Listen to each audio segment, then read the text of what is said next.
This is one of a series of short videos on Drumbridges roundabout.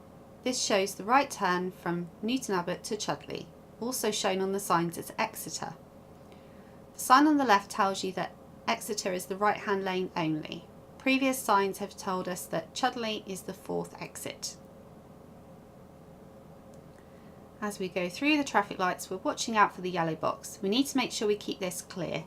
If there's a traffic queue across the other side of it, you will need to wait behind the traffic light line.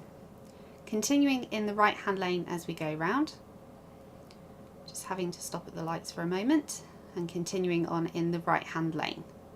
Just approaching the second exit. As we come round, we need to be careful. The third and fourth exits are very close together, so we need to position quite carefully.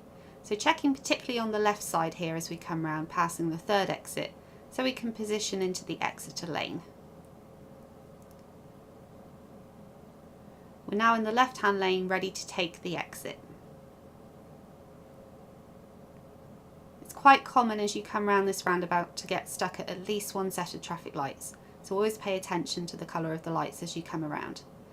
So now we're coming off, just another mirror check is a good idea here.